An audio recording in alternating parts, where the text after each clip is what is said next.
Hello दोस्तों, स्वागत है आपके अपने यूट्यूब चैनल नैनी हिंदी साहित्य सागर में। आज हम पढ़ेंगे डॉक्टर तुलसीराम जी का मुर्दैया आत्मकथा। आत्मकथा ये सन 2012 में लिखी गई है और दूसरा खंड है इनका मणिकर्णिका, जो कि 2013 में लिखी गई है। मुर्दैया डॉक्टर तुलसीराम द्वारा रचित आत्मकथा में दलितों की पीड़ा को रेखांकित करने के साथ साथ अपने गांव धर्मपुर आजमगढ़ के जरिए उस समय के पूरे भारतवर्ष के गांवों को ही चित्रित कर दिया है। डॉक्टर तुलसीराम कहते हैं, इसमें मेरा दर्द है, मेरे समाज का दर्द है, मेरा पूरा जीवन ही मुर्दैया है, यानी गांव का वह कोना जहां मुर्दे फूके जाते हैं। मुर्दैया यानी गांव का वह हिस्सा जहां मरे हुए जानवर के चमड़े उतारे जाते हैं। तुलसीराम द्वारा अपनी आत्मकथा को मुर्दैया नाम देना एक शीर्षक मात्र नहीं, अपितु उनकी रचना की आत्मा है। मुर्दैया आत्मकथा में एक गांव में घटित हर घटना को अंधविश्वास से जोड़कर देखा जाता है। उल्कापिंड का रात में टूटने को भूत समझा जाता है। जब कोई उड़ता हुआ कौवा किसी को पैरों या चोंच मार देता है तो इसे अपशगुन माना जाता है। बचपन में डॉक्टर तुलसीराम को चेचक निकल आने के कारण एक आंख चली जाती है, जिसे घर वाले समेत सभी गांव वाले उन्हें अपशगुनी मानते हैं। डॉक्टर तुलसीराम मुर्दैया आत्मकथा के माध्यम से पूरे भारतीय देहाती गांव में फैले हुए अंधविश्वास को अपने गांव के जरिए बताते हैं। गांव की दक्षिण दिशा में दलितों को रहने के लिए ब्राह्मणों और ठाकुरों आदि द्वारा विवश किया जाता है, क्योंकि एक हिंदू अंधविश्वास के अनुसार किसी भी गांव की दक्षिण दिशा में ही सर्वप्रथम कोई आपदा या बीमारी आती है। एक तरफ धर्मपुर गांव है, अंधविश्वास में डूबा पड़ा है, वहीं दूसरी तरफ दलित तुलसीराम ज्ञान हासिल करने के लिए परिवार और समाज की विपरीत परिस्थितियों से जूझते हुए 10वीं कक्षा में प्रथम आते हैं और एक होनहार विद्यार्थी के रूप में उनकी ख्याति पूरे गांव में फैल जाती है। इस प्रकार कठिनाइयों का सामना करते हुए तुलसीराम कॉलेज में पहुंच जाते हैं, लेकिन उनके ही एक दोस्त के द्वारा उनकी स्कॉलरशिप 162 रुपये में से 81 रुपये चाकू की नोक पर लूट लेने के साथ तुलसीराम समझ जाते हैं कि मानवीय मूल्यों का पैसा ही हावी होता है। मुर्दैया आत्मकथा में वेदना, आक्रोश, उत्तेजना, उतावलापन नहीं, अपितु इसमें सभी चीज़ों को बड़ी बारीकियों से पेश किया गया है। तुलसीराम का अपमानजनक संबोधों से सूचित करते होते हुए भी रूढ़िवादी परिवेश से बीच से अपना रास्ता निकालते हुए ज्ञान के क्षेत्र में आगे बढ़ना एक प्रेरक प्रसंगक के रूप में उभरे हैं। ये थी इनकी तुलसीराम जी की मुर्दैया की आत्मकथा, जो समरी टाइप में थी। हम इनके विस्तार से पढ़ेंगे। इनके कुछ जो भाग हैं, इन्होंने भूमिका में इसकी 7 हेडिंग बनाए हैं। नंबर 1 पे है भूतेई पारिवारिक पृष्ठभूमि, नंबर 2 पे मुर्दैया तथा स्कूली जीवन, तीसरा है अकाल में अंधविश्वास, चौथा है मुर्दैया के गिद्ध तथा लोक जीवन, पांचवा है भूतनिया नागिन, छठे पे है चले बुद्ध की राह और सातवां है आजमगढ़ की फक्का कसी। आज हम पढ़ेंगे भूतेई पारिवारिक पृष्ठभूमि। मुर्दैया में भूतेई पारिवारिक पृष्ठभूमि ऐसी है कि जो तुलसीराम के घर के जन्म से शुरू होती है। मूर्खता मेरी जन्मजात विरासत थी। मुर्दैया तुलसीराम जी कहते हैं, मूर्खता मेरी जन्मजात विरासत थी। मानव जाति का वह पहला व्यक्ति जो जैविक रूप से खानदानी पूर्वज था, वो मेरे बीच न जाने कितने पैदा हुए और कितने उनमें से पढ़ा लिखा कोई नहीं था। लगभग 23 वर्ष पूर्व यूनान देश की भारत में आए मीनांदर ने कहा कि आम भारतीयों को लिपि का ज्ञान नहीं, इसलिए वे पढ़ लिख नहीं सकते। उनके समकालीनों ने तो कोई प्रतिक्रिया ही नहीं दी, किंतु आधुनिक भारतीय पंडों ने मीनांदर का खूब खंडन मंडन किया। हकीकत तो यह है कि आज भी करोड़ों भारतीय मीनांदर की कसौटी पे खड़ा उतरते हैं। सदियों पुरानी इस अशिक्षा का परिणाम यह हुआ कि मूर्खता के चलते हुए अंधविश्वासों का बोझ मेरे पूर्वज के सिर पर से कभी नहीं उतरा। शुरुआत यदि दादा से करूं तो पिताजी ने के अनुसार उन्हें एक भूत ने लाठी से पीट कर मार डाला। अब क्या था? अपने 5 भाइयों में पिताजी सबसे छोटे थे और घर में सभी का कहना मानते थे।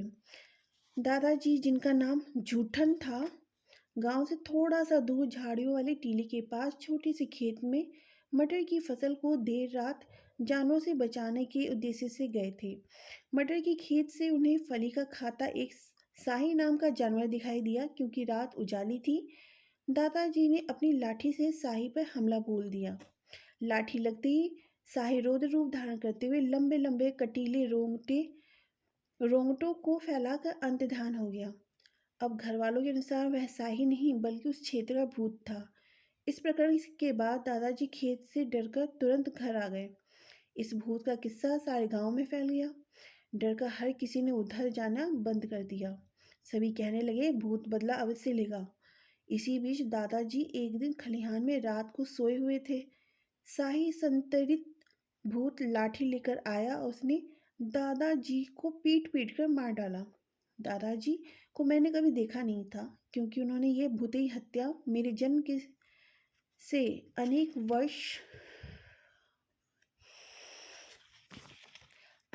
वर्ष पूर्व हो चुकी थी। इस हत्या से गुथी मेरे लिए आज भी एक उलझी हुई पहेली बनी हुई है। तर्क संगत ये तथ्य शायद यही हुआ कि दादाजी गांव के ही किसी अन्य व्यक्ति से अवश्य ही दुश्मनी रही होगी और उसने शाही भूत का मनोवैज्ञानिक बहाना निर्मित कर उन्हें मार डाला हो। सच्चाई चाहे जो भी हो, इस भूतेही प्रक्रिया ने मेरे खानदान के हर व्यक्ति को घनघोर अंधविश्वास की गर्त में ढकेल दिया। परिणाम स्वरूप घर में भूत बाबा जी की पूजा शुरू हो गई। घर में ओझाओं का बोलबाला शुरू हो गया। किसी को सिर दर्द होता तो ओझोती और सिखोती शुरू हो जाती थी।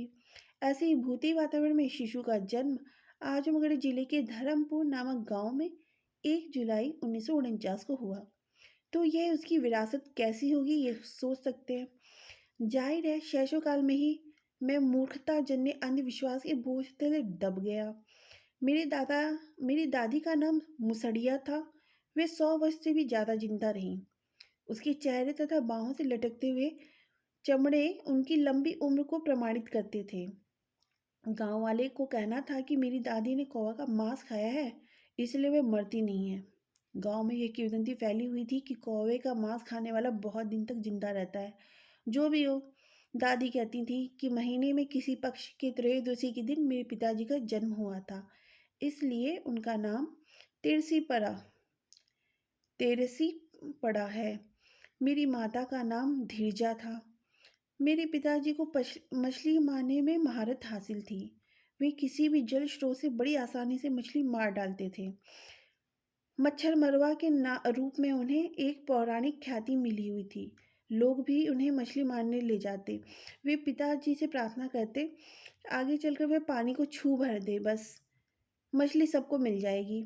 बाद में मेरी माँ ने मुझे बताया, जिस चारपाई पर वो पैदा हुआ उसके नीचे तुरंत पिताजी ने गांव की स्थित पोखरी से एक जिंदा मछली पकड़कर डाल दिया।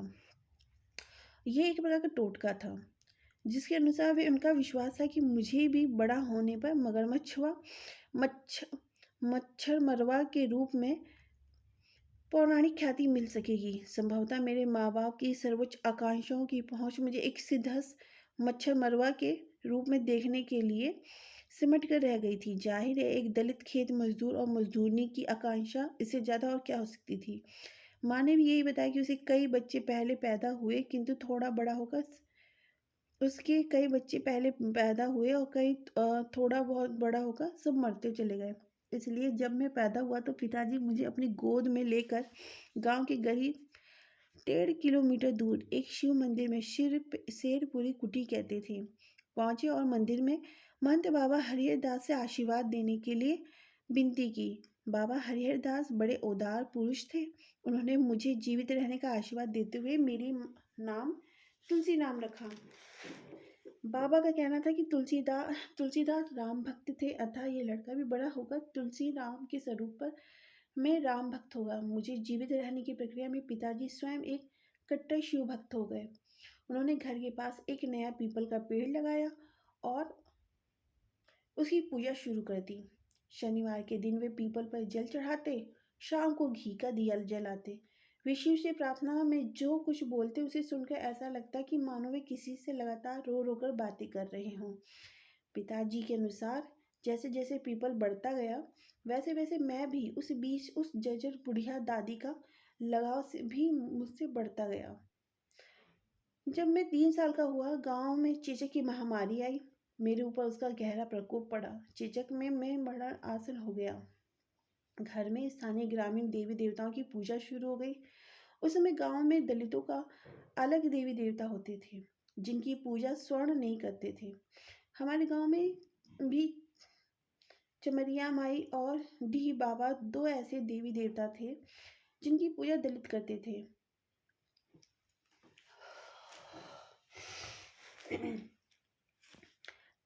इन दोनों की सूअर तथा बकरी की बलि दी जाती थी। बलि के अलावा इन्हें हलवा, सुहारी यानी पूड़ी, धार तथा पुजोरा भी चढ़ाया जाता था। एक लोटा पानी में कुछ जायफल, छुआरा और लौंग आदि मिला दिया जाता है, जिसे धार कहते थे। एक मुट्ठी जौ का आटा और पुजेरा कहलाता था। चमरिया माई का स्थान उसी मटर वाले भुते खेत के पास झाड़ी वाली टीले पर था, जहाँ कुम्हार के आवा में पके मिट्टी के कुछ हाथी और घोड़े रखे हुए थे। यही हाथी घोड़े गांव के ब्राह्मणों के घरों के पास डी बाबा के स्थान पर भी रखे हुए थे। जैसा कि अवगत है कि घर वाले भूत की भी पूजा करते थे, किंतु गांव में चमरिया माई या डी बाबा की तरह उसका कोई स्थान निर्धारित नहीं था। गांव में दक्षिण पश्चिम कोण की दिशा में थोड़ी दूर पर दौलताबाद नाम का एक दूसरा गांव था, जिसके बाहर एक सुनसान जगह और पुराना पीपल का विशाल पेड़ था। घर वालों के अनुसार वह भूत उसी पेड़ पर रहता था, अतः वहीं जाकर उसकी पूजा की जाती थी। चेचक निकलने पर मनौती के अनुसार देवी शीतला माई की भी पूजा की जाती थी। शीतला माई का मंदिर गांव के करीब 20 किलोमीटर पश्चिमोत्तर में निजामाबाद कस्बे के पास था। वहां साल में एक बार गांव के सारे दलित मिलकर जाते और शीतला माई को सुअर के बच्चे की बलि के अलावा हलवा, सुहारी यानी हलवा पूरी चढ़ाई जाती थी। शीतला माई को अति प्रसन्न रखने के लिए मंदिर में वेश्याओं का नृत्य भी कराया जाता था। ऐसी नृत्यांगनाएं मंदिर के पास बड़ी आसानी से मिल जाती थीं। मेरे ऊपर चेचक का प्रकोप इतना जबरदस्त था कि जीवित रहने की उम्मीद घर के वालों के लगभग छोड़ चुके थे। देवी देवताओं की मनौती के अलावा कोई चिकित्सकीय इलाज किसी भी तरह का संभव नहीं था, क्योंकि घर वाले घोर अंधविश्वास के कारण दवा लेने से हट के साथ इनकार कर देते। वैसे भी उन दिनों चेचक लाइलाज बीमारी थी और घर इसे शीतला माई का प्रकोप समझते थे। पास ही गांव में ओझा आता और कभी कभी स्पष्ट न होने पर कथित मंत्रों को बड़बड़ाते हुए, लौंग तोड़ते हुए झाड़ फूंक करता था। फिर नीम के पेड़ के नीचे डाल तोड़कर पत्तों को समेट कर पूरी देह पर फेरता रहता। उधर मेरी बुढ़िया दादी, जो चमरिया माई की अटूट भक्तिन थी, कंडी की आग में घी डालकर जय चमरिया माई की बार बार रट लगाते हुए अगियारी करती रहती थी। दादी मेरी माँ से ज्यादा रोती रहती थी। अंतोगत्वा चेचक की आवश्यक बीमारी वाली अवधि भी समाप्त होने के साथ ठीक होने लगा। घर वाले अटूट विश्वास के साथ कहते कि उनकी पूजा पाठ ने जिंदा बची है। इसी बीच मनौतियों में सुअर, बकरों की बलि जैसी भैंसों की बलि शामिल हो चुका था। मेरी जान तो बच गई, किंतु चेचक का प्रकोप हटते ही मेरी पूरी देह पर गहरे प्रभाव दाग पड़ गए। विशेष रूप से मेरा चेहरा दागों से भंडार से बन गया। गांव में लोहार अनाज में मिट्टी या कंकड़ निकालने के लिए लोहे की पतली चद्दर काट कर उसे बड़ी छलनी का रूप देते और उसी की पेंदी में जो पतली छेनी से सैकड़ों छेद देते, जैसे आखा कहते थे। आखा की पेंदी का बाहरी हिस्सा छेनी से छेद कर खुरदरा कर होता था। मेरा चेहरा भी ऐसी आंखें की तरह बाहरी हिस्सा जैसा हो गया था। पूरे प्रकरण में मेरे शेष जीवन में अत्यंत दूरगामी प्रभाव डालने वाली घटना घटी। चेचक ने रोशनी छीन ली। अब भारत के अंधविश्वास समाज में ऐसे व्यक्ति अशुभ की श्रेणी में हमेशा के लिए सूचीबद्ध हो जाते हैं। ऐसी श्रेणी में मेरा प्रवेश मात्र 3 साल की अवस्था में हो गया। घर से बाहर तक सबके लिए मैं अपशगुन बन गया। मेरे साथ मेरे घर के अलावा कोई व्यक्ति भी अपशगुन की श्रेणी में आते थे। एक थे करीब 80 वर्ष के बूढ़े ब्राह्मण जंगू पांडे, वे जीवन पर्यंत कुंवारे रह गए। उनका अपना कोई नहीं था। शाम के समय वे अक्सर घूमते और दलित बस्ती में आ जाते। उनके आते ही विभिन्न परिवार की खलबली मच जाती। नई नई बहुओं को लोग घर के अंदर रहने के लिए हिदायत देते रहते। लोगों का मानना था कि जंगू पांडे की निगाह पड़ती ही बहू का अनिष्ट हो जाएगा। वे संभवतः निर्वंश हो जाएंगी। इस संदर्भ की घटना याद आने पर आज भी दुखी और अनुभूति होती है। मेरे घर के पास एक आम के पेड़ में खूब बौर हुए थे। अचानक जंगू पांडे आकर आम के बौर को देखने लगे क्योंकि बौर बहुत अच्छे लग रहे थे। मेरे घर वालों ने कहना शुरू कर दिया, जंगू पांडे की नज़र लग गई, अब फल नहीं आएंगे। जबकि बाद में खूब फल आए। इसी तरह गांव की एक अन्य बुढ़िया ब्राह्मणी थी जिसका नाम किसी को मालूम ही नहीं था, सिर्फ पंडिताइन के रूप में जानी जाती थी। पंडिताइन निर्वंश विधवा थी और लोग देखना पसंद नहीं करते थे। गांव भर के लोगों का कहना था कि पंडिताइन का सामना हो जाने से किसी काम में सफलता नहीं मिलेगी। किसी काम से जाते हुए यदि पांडे का सामना किसी से हो जाता है, वे लौट कर घर वापस आ जाता, थोड़ी देर ठहर कर फिर अपशगुन मिटाकर फिर काम पर चला जाता। यद्यपि जंगू पांडे वह पंडिताइन बेहद शराफत से बातें करते थे,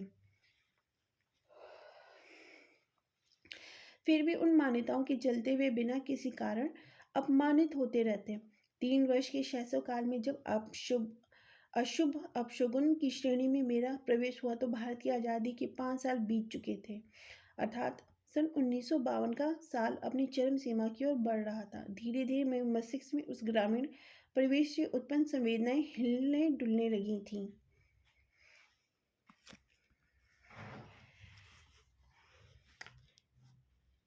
आज हमने पृष्ठ संख्या 13 तक पढ़ा। मिलते हैं अगली वीडियो में एक नई जानकारी के साथ। Take care.